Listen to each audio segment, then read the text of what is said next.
já colar também as definições que envolvem os confrontos de Cruzeiro e Libertad, Gão. 19 de setembro, ida lá no Paraguai, né, em Assunção. Defensores del Chaco. Exatamente, tradicional Defensores del A Chaco. torcida A deles última não vez enche- que estive lá foi no jogo do América, o Toledinho estava lá também. A torcida o América deles não enche passou contra muito o Guarani. Defensores, não. E dia Libertad, 26 a volta. Que você conversou com o guarda sobre o Bafu. Lá mesmo. E aí, Gão? E a volta, quinta-feira, no Mineirão, né?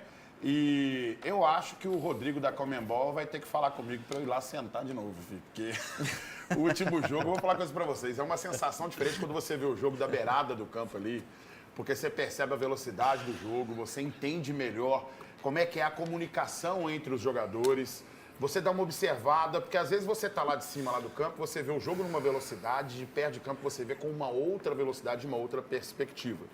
Esse Cruzeiro e Libertad, eu tenho grandes expectativas em relação a esse jogo, principalmente porque, aí eu tenho que falar, o Cruzeiro, ele tem que chamar a responsabilidade do favoritismo para esse jogo. Não é uma falta de respeito com o Libertad, não.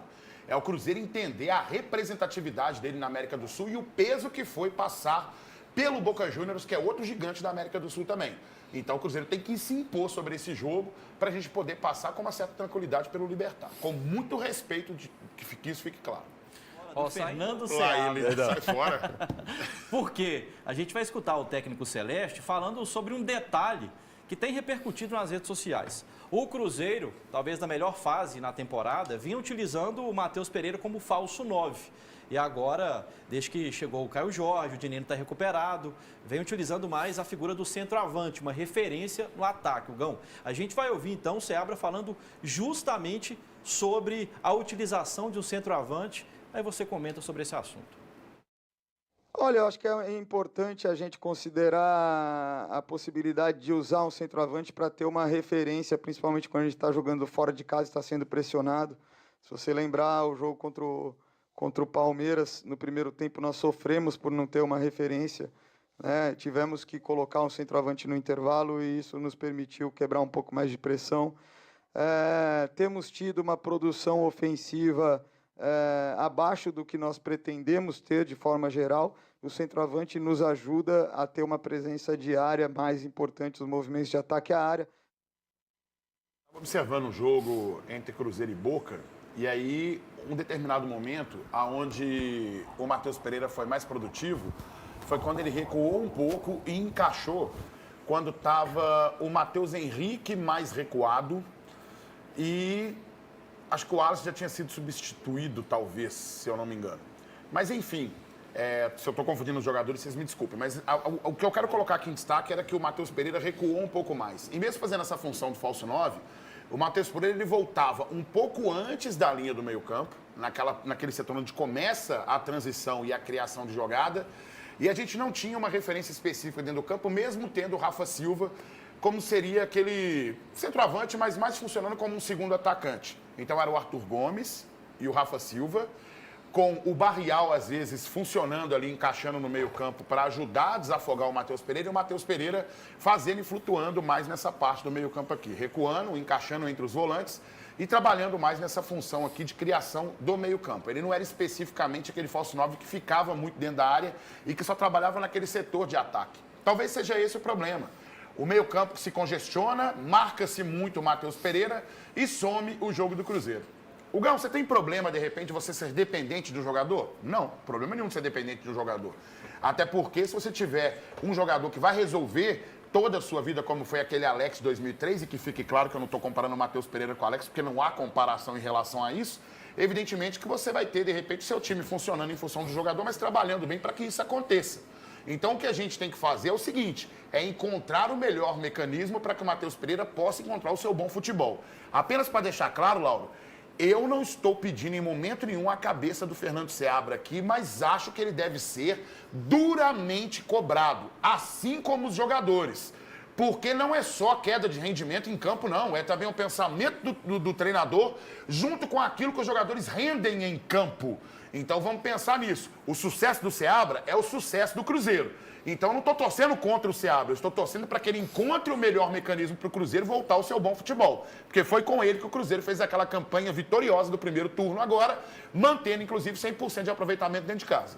E agora, trazendo um detalhe importante para você sobre o Cruzeiro. O Gão tinha falado sobre isso no primeiro bloco, a queda de rendimento que o time vem tendo. Na tela agora. O nosso desempenho coletivo e individual foi muito abaixo. Seabra. Para melhorar tem mesmo que reconhecer que desse jeito aí não tá dando certo. O time sequer oferece perigo aos adversários. Por isso, no Brasileiro, as coisas andam de mal a pior. São 4 jogos seguidos sem vencer na Série A. 1 mês sem sair como vencedor no torneio. A última vitória foi contra o Botafogo, por 3-0, no dia 27 de julho. De lá para cá foram 2 derrotas e 2 empates. Eu acho que o crucial é o nosso desempenho em relação à competitividade e desempenho técnico, tático individual. Estamos jogando com equipes que estão tendo muito tempo além do nosso para jogar a mesma partida. Então o Vitória jogou sábado contra o Bahia e 9 dias depois enfrentou a gente na segunda-feira, certo? O Inter jogou o último jogo no sábado passado e jogou 8 dias depois. E nós estamos jogando jogos no meio da semana, com tudo que um jogo de meio de semana exige. O que alivia um pouco toda essa pressão é que o time eliminou o Boca Juniors e está classificado para as quartas de final da Copa Sul-Americana. A missão agora é manter a boa fase do torneio internacional no Brasileiro, já que o time é o 7º colocado e está fora do grupo que vai à Libertadores do ano que vem. A gente sempre fala para os jogadores e trabalha os jogos para jogar fora de casa igual dentro de casa. Então nós temos procurado, em função daquilo que os jogadores têm apresentado ao longo do tempo, fazer essa gestão de oportunidade, claro, diante do mérito. E isso também é um processo fluxo, é um processo dinâmico, tá certo? E vamos continuar agindo dessa forma, avaliando as entradas e fazendo os ajustes que precisamos fazer. Encostar nessa galera aqui, né, Gão? Desafio para você comentar em 30 segundos. É fácil. Eu entendo queda de rendimento e até mesmo queda de rendimento individual também. Mas também se abre. As mesmas peças que a gente sabe que não vão resolver sendo escolhidas, vai ficar difícil.